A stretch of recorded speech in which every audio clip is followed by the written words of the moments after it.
All right, welcome back to Two Marks and Spark. We're really late because travel and among other things, technical difficulties, travel, you name it. We've had it this Lots of week, and another thing we had a lot of this week, wrestling. Let's talk about some of it. I want to talk first about Money in the Bank. I do want to talk about that Dynamite show last night because I thought it was really good. We're not going to talk about it fully. We'll talk about it fully next week, but that Dynamite show was something. Uh, Money in the Bank though was very good, but definitely if you don't like certain people that went over here, you probably didn't love this show. right, Uh the men's Money in the Bank match started this show, and I thought this was a very good men's Money in the Bank match as things go. But everybody was like, everybody knew Drew was gonna win. Like, so it was kind of like a okay, Drew, right. you guys Yeah, just want to. it seems like the crowd favorite was Jay Uso. Yeah, because it got leaked that he was going to win, and then they changed it because it got leaked. They changed the finish because it got leaked, and that makes sense. That's what they do. But I mean, historically, that's what wrestling companies have done. If something gets leaked, Right. it's off. Um, and Drew wins, and we'll come back to Drew later on. Again, I thought this was actually a pretty good Money in the Bank ladder match. It was a clusterfuck, but which one of them Sure it was. hasn't been? And then we had what I thought was probably the best match of the night, which was Braun Breaker and Sami Zayn for the Intercontinental title. I thought this was very good. Yeah. And, I I and I didn't know how they were going to get Sami Zayn over with this Canadian crowd, which would be cheering for him anyway, but I'm glad that they didn't put the title yet on Braun Breaker. I And don't know that's that they could have done it in Canada with Sami Zayn there. If he was wrestling like Ricochet or something, I think you could have had him win because crowd wouldn't have cared. But right. it's Sami Zayn in Canada. It's like beating Brett in Montreal. Like, Yeah, right. you Exactly. can't do it and think you're going to get away with it. And I they have a agree. very good match. Zayn ends up getting the win, and Braun Breaker looks really good in defeat, and they're gonna seemingly continue with this. It seems like in some form or fashion. Braun Breaker is a very angry man. That is what we should take away from this. Yeah, and he seems to have a short fuse and a shallow mind. Definitely. I'm talking about What? his character, not the individual human. No, Braun Breaker, the person, actually seems like a fairly intelligent guy. Like, Sure, if you listen to interviews with him, he seems like a pretty smart guy. So it's like, I'm sure he wasn't thrilled about losing here, probably but not. I think he's also young enough to the point where I think he gets it. Like, okay, yeah, pay my dues a little bit here. A little bit. And then we had Seth Rollins and Damian Priest for the World Heavyweight title with the stipulation that if Priest lost, he was going to have to leave the Judgment Day. And if Seth lost, he was going to be barred from challenging for the World Heavyweight title for as long as Damian held it. Right, Well, this ends up turning into a triple threat, and it does it pretty quick. right. The way it unfolded did not make sense to me How because, so? because It was literally the Drew WrestleMania McIntyre 31 had the finish. option of cashing in after the match was over. He didn't have to enter it when it was still a three-way.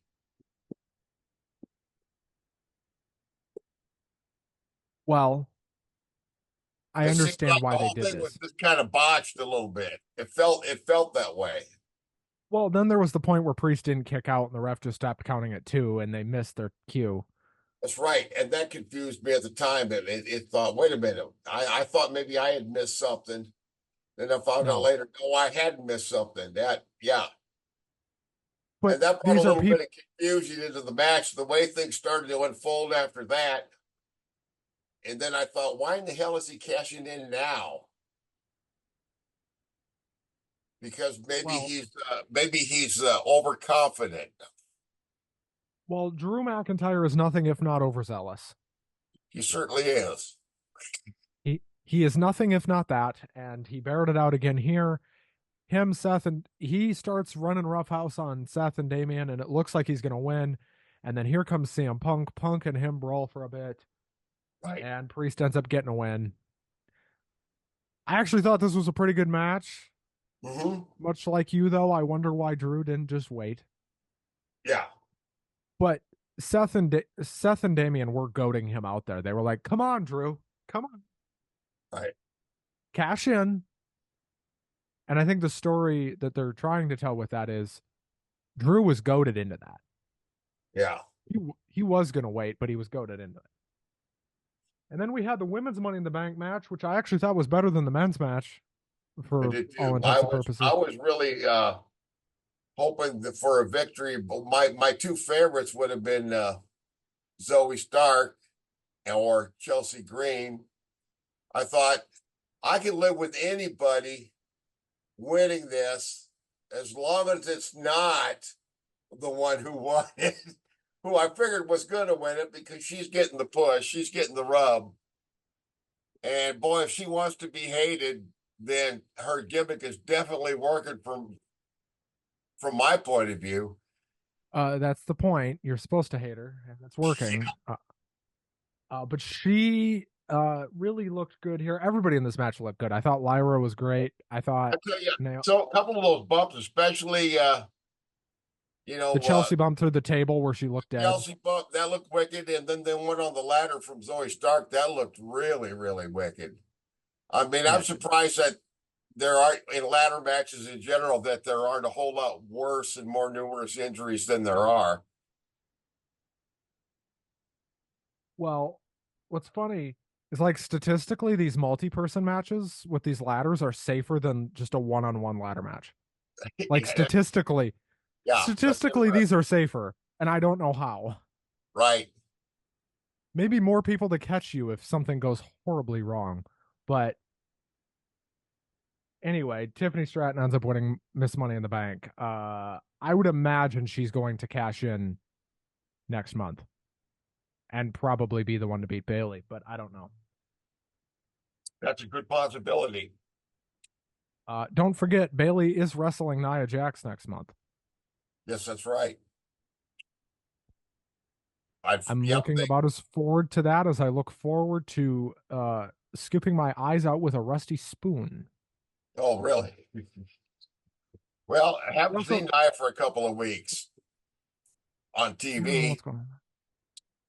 And then for some reason they had the Bloodline versus Cody, KO, and Randy close the show. I don't know why this closed the show.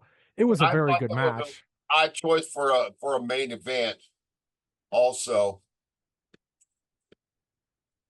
It would have the Drew thing with the cash in would have made more sense if it was the main event. If it was yes, going to close the show. it really would have. And lately, they like the recent shows. We had 5 matches. They've all clocked in recently a little under 3 hours. This went a little over 3 hours. However, it would have been under 3 hours if we hadn't had a little surprise visit from John Cena. Oh yes, we do need to talk about John Cena. And I was saving that for the end for a reason because I've got a lot to say about this. So Yeah, I would be very interested to hear what you have to say about that because I was confused. He said, I'm retiring after I do these matches. I get what they were trying to do with this. So after Zayn and Breaker, or was it after Priest, I Rollins, think, and McIntyre? yeah, I think it was after the second match. At some very random point in the show, Trish Stratus walks out and said, "Hey, John Cena's here," and here comes John Cena. Mm-hmm. And immediately it was weird because you're like, "What?" Yeah, what's going on? Immediately you just kind of go, "Huh?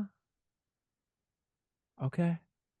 And then you look at his shirt and it says the last time is now, and you're thinking, "Oh, what does that mean?" That means he's going to be selling a lot of shirts. between now and next WrestleMania. Well, that's where it gets weird. So he announces he's retiring from WWE, but only kind of. Right, right. So this whole thing goes in this loop-de-loop circle where he's out there talking for what feels like 20 minutes. Yeah, it did. This was a time where I got up to use the facilities, etc. Now, this was a very newsworthy segment, only because John Cena retiring is a big deal. But he's going to work all of 2025. He Yeah, said at the press conference he said at the press conference essentially what the plan is he will be working between 30 and 40 shows next year. Meaning he will basically be full-time yeah. next year. That's pretty much a full-time schedule right there, man. I That is a full-time AEW schedule. Right. He will essentially be working an AEW schedule. Is essentially what Cena's going to do. He's Yep. going to show up on TV and he's going to show up at the pay-per-views, and there might be like a month or so where he's just not there, and that'll be it. And they announced at the post-show press conference that John Cena will be on Raw, on Yes. Netflix at the premiere, and he will also be on the Raw pretty much every week Right. uh next year. So, and it sounds like the plan is he's going to wrestle on that first show in January, whatever they end up calling it. I presume they'll call it day one. Yeah. That first Raw of the year, it sounds like he's going to wrestle. So, I mean, okay, again, I get why they're doing it. It's a farewell tour for John Cena. I get it, and I get why you're doing it. But could he not have said it in a more clear and concise way? And I and John writes a lot of his own stuff. Uh-huh. And this probably wasn't written. They probably just told John he could go out there and say whatever he wanted to say. But this felt weird. Yeah, a little bit. A little bit. Russ, I want to talk about this Cena thing because I want who you think should be his last WrestleMania match. CM Punk, I think, might be a good choice, possibly. I don't know for sure because I think that in I the think he past, wins the Rumble. I think there's a real chance he's winning the Rumble. well, I feel like that match he had a few years back with Punk was absolutely fantastic. I think it's one of the best matches of his career. Well, it is. It is the best match of his You career, have if any not one thoughts of. about who his last opponent should be? His last WrestleMania match should be with Randy. I mean, Randy that Orton? makes the but his last match, yeah, it's probably with Punk next month or next December. Because he's going to wrestle until December. He's going to do 30 to 40 appearances. And if you figure there's 52 weeks a year, Yeah, like, dude, he's going to be there all the time. right. When he's not wrestling, he's going to be doing promotional stuff most of the time. Do I think he'll wrestle on TV much? No. I think he might do one TV match. And maybe he'll do a house show or something. I don't know. But I'm pretty sure he'll do like Madison Square Garden. That's probably like if he's going to do a house show, he'll do like the garden shows. That'd be great. Yeah. But I just don't. And they could sell a lot of tickets. They could promote it for appearing at the Garden for the last time. John Cena. And that's probably what they'll do. Now, Russ, we also got the confirmation of a rumor of an old pay-per-view coming back. And what Bad pay-per-view is Blood. that? Bad Bad Blood is Blood. coming back. Bad Blood is coming back in October. Triple H continues to ride the nostalgia drug. Yeah. It's He been a few seems years. to like that. If you can't tell, I think Triple H might have liked the 90s. Yeah. Well, we haven't had Bad Blood, and I can't remember when. It's been a while. When was the last Bad Blood? It's been a good long while. So there were three Bad Bloods. There was Bad Blood in Your House in 1997 in St. Louis. The main event of that was Shawn Michaels versus The Undertaker inside Hell in a Cell to determine the number one contender for the World Heavyweight title at Survivor Series. Bad Blood 2003. I figured out why Triple H brought this show back, by the way. Listen to the next two main events. Okay. Bad Blood 2003 was in Houston, Texas. And it was Triple H versus Kevin Nash in a Hell in a Cell match Yep. for the World Heavyweight title. Right? Mick Foley is the special guest referee. That had to be a shit horse. Oh, yeah. Kevin Nash wrestling in 2003? Right. Oh, good God. Well, that was that brief. Remember, they had a very, very brief time when they tried to revive the NWO. That lasted a couple of months. Yeah. And then listen to this. In 2004, they do it again. By the way, this pay-per-view happened in June of 2003 and June of 2004. It happened in October of 97. 20 years. And they're putting it back. It is going to be October 5th, 1997 was the first one. October 5th, 2024 will be the fourth one. If you don't think this motherfucker knows exactly what the fuck he's doing. Exactly. Yeah. If you don't think he knows what he's doing, and it's not just him and Shawn Michaels sitting there giggling to themselves, it is. Yeah. Well, I think so far so good, because like I said, with Vince McMahon gone from creative, in general, things have been improving. Well, the main event of Bad Blood 2004, can you guess who one of the participants was? I'll give you a minute. Triple H. You got it. It was Triple H versus Shawn Michaels, because of course it was. It was 2004. Of course it was. Inside a Hell in a Cell. Oh, Jesus Sure. Christ. I remember they had the feud too, but I sure didn't think it was 20 years ago. Damn, 20 years comes and goes fast in my brain. How much you want to bet Shawn said, "Hey, Hunter, it'd be funny Yeah. if on October 5th, you should do Bad Blood." Why? Yeah. Me and you at damn near 80 inside a Hell in a Cell. Yeah.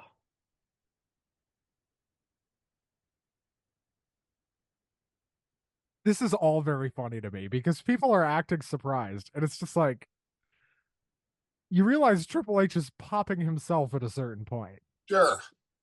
And if it does good numbers, it'll probably be back again next year. Uh-huh. But remember, in the late 90s and early 2000s, they used to change pay-per-view names all the time. That's right. You never knew from one year to the next what the lineup was going to be. But you liked it. You were okay with it because it was usually good. And I think Triple H is saying, well, we've got a good enough product now. We don't have to have the same lineup of pay-per-views every single year. Right. Correct. Or premium live events or whatever they're going to call it now. PLEs. PLEs. So, Russ, what do you think about Bad Blood coming back? What do you think of Triple H just changing these names of these pay-per-views like it's 1996? I like it. I like it. I think it opens up some exciting possibilities. I'm glad they're not doing the same thing every year. And like I said, in general, there are some exceptions, but in general, I think WWE is moving in a good creative direction. I sure don't love everything that's happened on the show. There's a couple of parts, the whole Wyatt Six things. I don't know what to make of yet. That's a whole nother subject to discover. I think Bo Dallas has done a fantastic job so far with his promo work. The promos have been great, but I remember the Fiend did some great promos too. It's just we got to see how it translates into matches, and it's not easy to follow up on something like that and bring it back, especially when two of the principal people have deceased. The odds are it probably won't work, but yet for their sake, I hope it does get over. Even if I don't like it, I hope it's successful and gets over with the crowd. even if it's Right. not my particular cup of tea, so to speak. Because wrestling is at its best when it's a buffet. Yeah, A little bit of everything. a little bit of everything. And look, I don't know what they're gonna do in terms of the Wyatt Six. I also I understand what Triple H is doing with changing these PLE names. He's like, dude, a lot of these names suck. Oh, yeah. we're we're changing this because this sucks. I don't like Fastlane. Get rid of it. What do you want instead? Well, there's this pay-per-view I main evented 2 out of the 3 times that it ever happened. That would Right. be funny. Bad blood. Yeah. Fast lane. Fast lane. When I hear fast lane, I think of NASCAR racing. I Russ, think of Formula One racing. I don't think of having anything to do with wrestling. Russ, how much do you want to bet in your house is going to be back on the main roster within the next 2 years? That would be awesome. I remember when they did those quarterly and they were like the cheaper pay-per-views, the smaller shows, which they're Right. not doing pay-per-views now, but if they brought back that on a semi-regular basis, that could be good. Some of those in your house was neat because you had quite a smorgasbord of absolutely brilliant classic matches, and then some of the worst shit they ever put on. And then you have some dump that were obviously horrible that I like anyway, even though they were bad, but I still love the hog pen match. That's got to be one of the stupidest ideas ever done in wrestling, but I like it. Two grown men out there trouncing around in literally in hog shit wrestling. It's ridiculous. It's insane and it's funny. But Okay. Russ, I I can't help but notice we don't have a whole lot of negative shit to say right now, as opposed no, to I could, but I mean, I'm like I said, I don't like some of the creative choices they make, but that's all right. I'm okay. still going to tune in and watch next week. You're still gonna watch wrestling. That's the point. That's right. Because if you watched in the year 2010, you're still watching now. Because if you got through 2010, dude, Oh yeah, that was some pretty bad days for the WWE. and TNA, And yeah, there was a lot of pretty unwatchable stuff.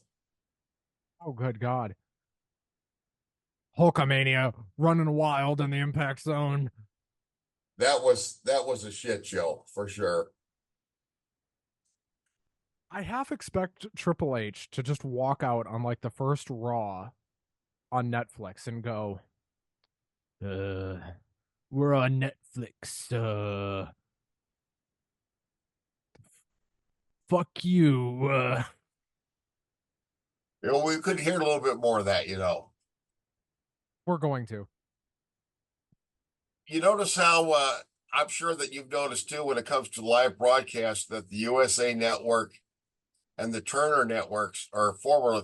I I still call them the Turner networks, even though they're not Ted Turner, but they have a different policy in regards to trying to censor a live crowd.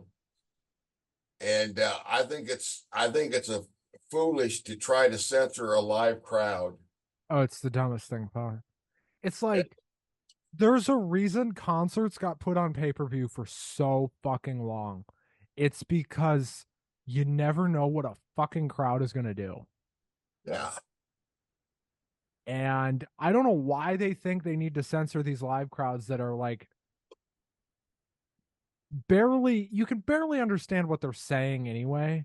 like Unless the whole place is chanting it, you really can't decipher it. But censoring a crowd is just not, it doesn't work. And they're not going to do it on Netflix. They can't. no. Net, Netflix had a 3 hour roast of Tom Brady that had more F words in it than one episode of this show. Oh yeah, I'm sure it And did. we say fuck a lot. Mm-hmm. So Fucking god A. damn it. Fucking A. I can't wait till they go to Netflix, man. I cannot wait because it's gonna be so much better. Like, and everybody's like, "Oh, them being better on Netflix is a pie in the sky thing." No, dude, they're Not necessarily. We'll see. Look how much time they got to prepare for it. look how much time they have to prepare. Look how long they've probably been thinking about this Mm-hmm. before signing it. And look who's booking. Yeah, that's a real good point. Look at who's booking this shit. He knows what he's doing. Thank God he knows what he's doing. That's right. Well, Russ, I wanted to run something by you, and I read this, and this has been confirmed in subsequent interviews and stuff. Did you know the original idea for NXT was to call it WCW? That's what Triple H wanted to call it. No, I had not heard of that.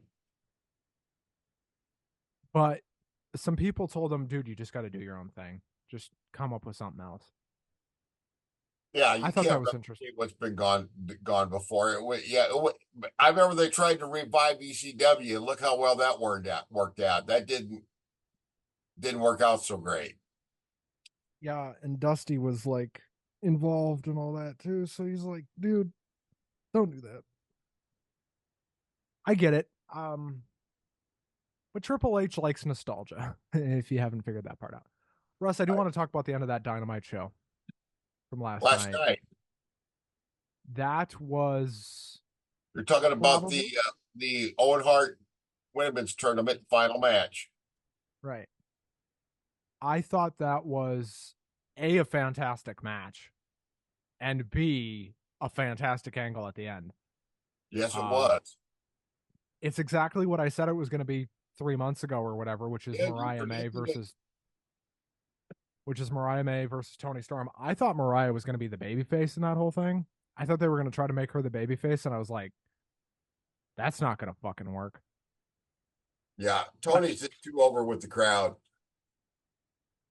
she's going to be the heel, and that makes more sense.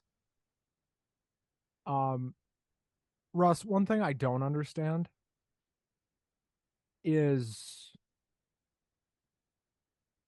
does Tony realize that Britt Baker is more over than Mercedes Moné? Because I don't think he does. I don't know. It don't look like it. I think they're finally get. I think the crowd has finally figured out that Mercedes Monet is a heel. They've I got don't that think she part was right. originally. I think Yeah, I think somebody, whether it was her or somebody else, I wouldn't doubt it if it was her because she's certainly very smart and not an idiot and knows what she's doing. I wouldn't doubt it if she said, "Dude, yeah, they're booing me. right. I'm a heel." She's a natural heel. And then Tony probably said something to the effect of, "Well, what do you want to do, Mercedes?" I don't know. Why don't you have me feud with one of your 17 over female baby faces that you have? Well, I don't have 17 female baby faces. Well, the crowd cheers even your female heels. They don't cheer me. Right. Turn one of them fuckers babyface. Well, I think she's still getting still regarded by a lot of AEW fans as still being an interloper, an outsider.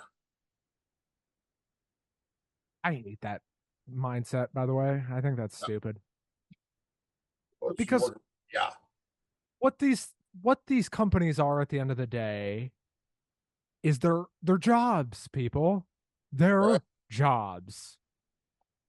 They're no different than anywhere you've ever worked in your life. I've had a lot of jobs. Russ has had more jobs than me because he's a demented old circus monkey. He doesn't even argue with me anymore. Like, they're jobs, Yeah, folks. There's no tribalism bullshit. They yeah. all do the same things. AEW and WWE do a lot of the same stuff. It happens. At the end of the day, pro wrestling is a violent form of theater. Sure is. That's what it is. And if you don't agree with that, I don't know what to tell you because that's essentially what it is. Sometimes more violent than others. Right. But what I don't understand is this tribalism going on, and it seems like it's getting worse. WWE fans versus AEW fans. Everything we do is good. Everything they do is shit. If you don't like our brand, you're a hater. Is it me or does it feel like it's getting worse? Well, I think it has been getting worse, but I don't pay attention to it. I know it's out there and I run across it now and then, but it's just so stupid. And then there's the media, right? The wrestling media, which we're semi a part of. I mean, not really. We're kind of off in our own corner doing our own thing.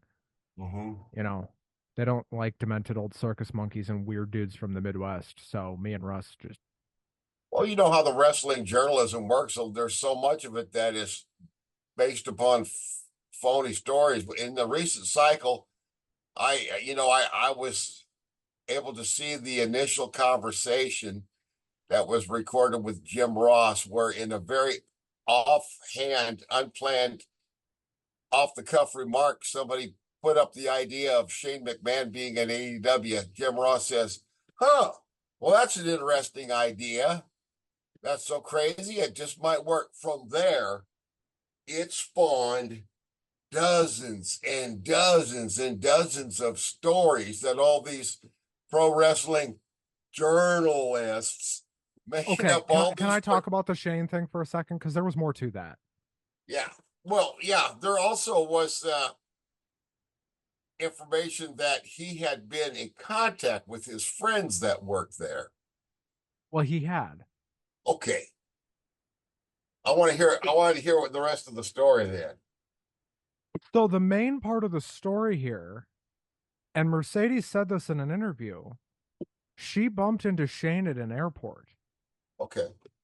and they were going to two separate flights, one gate over from each other. But they're friends. Yes. What do friends do when they see each other in an airport? Talk. They talk. That's right. Shane asked her what AEW was like, not in a I want to work there kind of way, in a how is my friend doing at their new job? Oh yeah. Like Russ, if I started a new job, you might say, how is insert company X here? Right. Company Y here. Because we're friends. Correct. Or are we? We're friends. Okay. Look, Yeah. I make fun of this guy, but he's my friend. Okay. Yeah. If I wasn't making fun of him, I think he'd be a little worried. Think Um, so. so they're friends, people. Friends talk.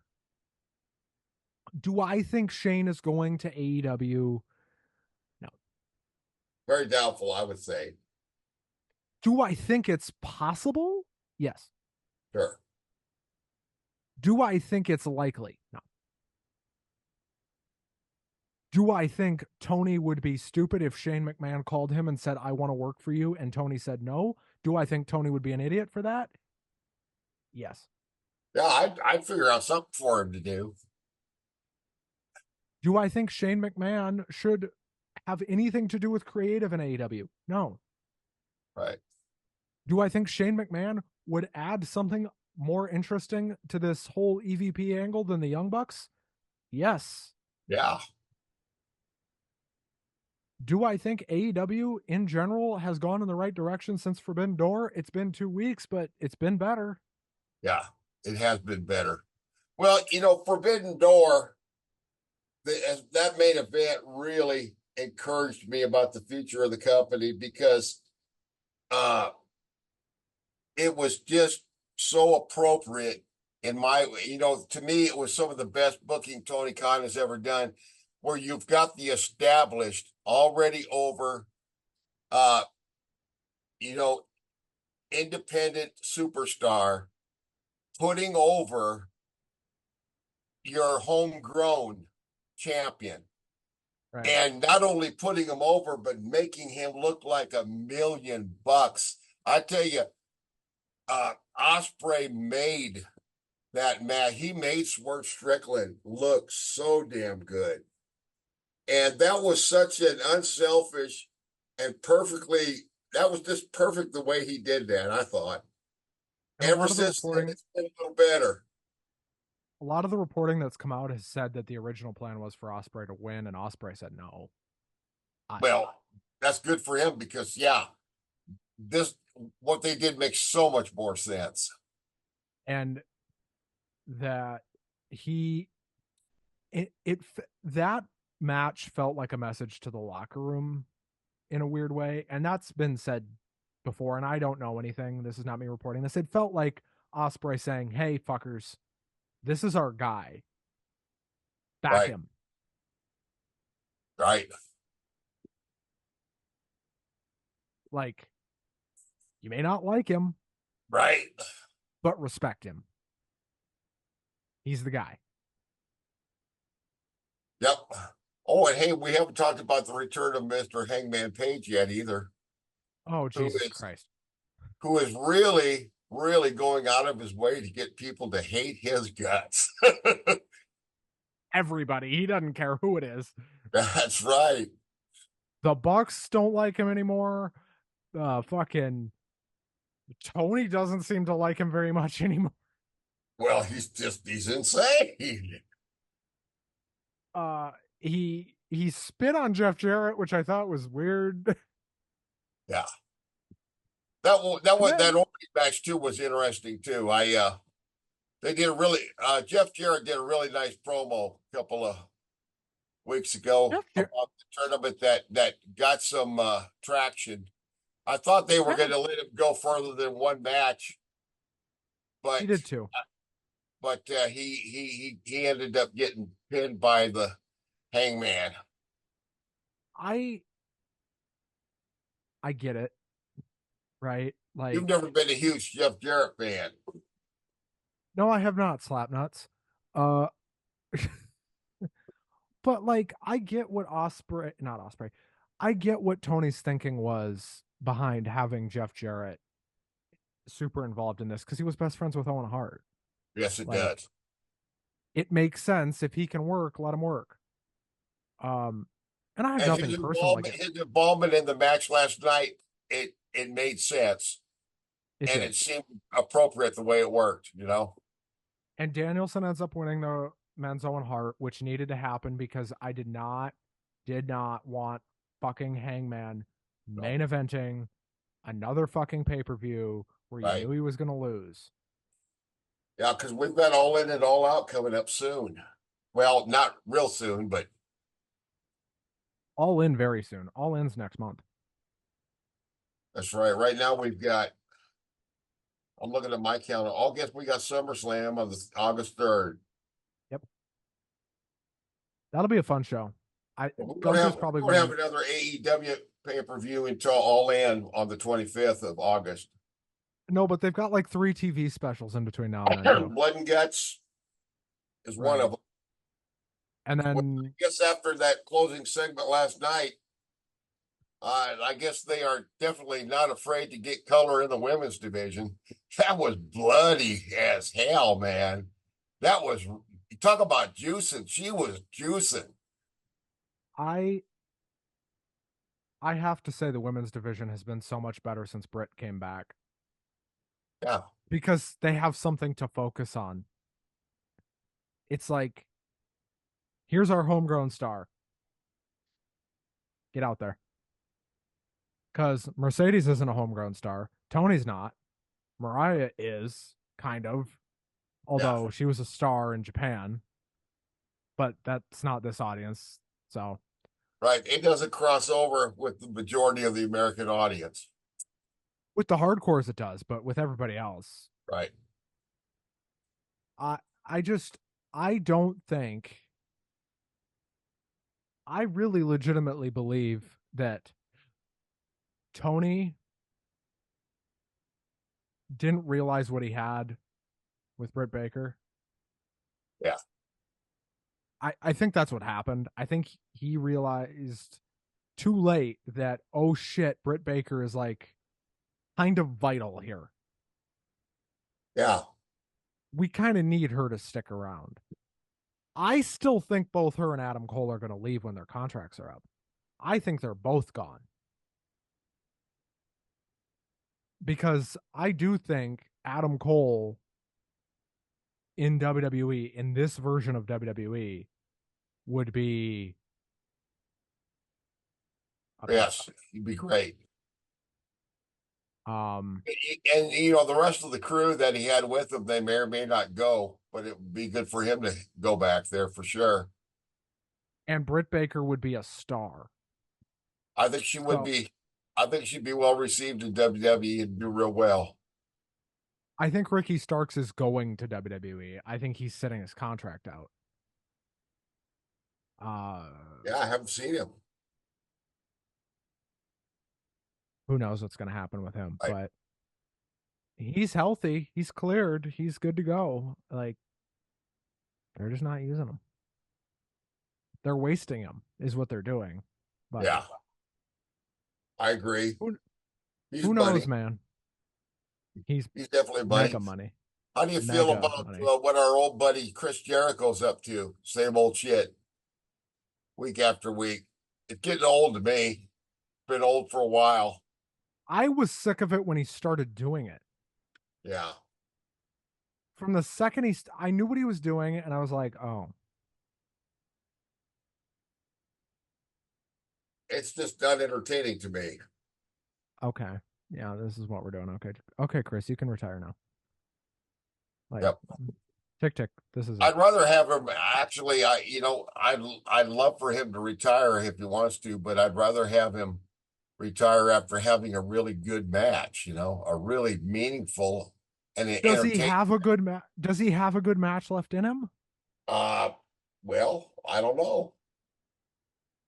If not, then I would love to see him go out putting somebody else over. You know, Who knows, man? he's got to still know enough to be able to lay down. And that's Yeah. the traditionally what you're supposed to do in your last match. You know, at least that's the old school way. You Sting go out didn't do flat it, on but your back, Sting was a little bit of a different story. right? But I don't know, man. We'll see what happens. I'm interested in what AEW is going to do now because it kind of Right. seems like they have a point at this point. Well, the guys they put with Jericho are being wasted too because I put, Brian Keith and Big Bill are good wrestlers that I think have potential, but I can't see them benefiting in any way from this angle they're on with Jericho now. It's just making them look like a bunch of goofballs.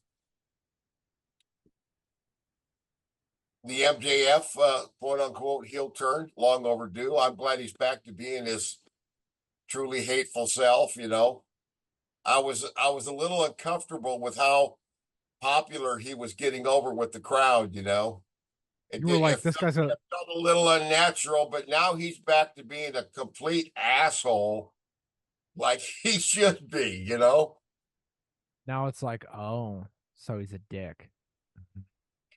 just Oh, like, so he and he's like, just like I always was.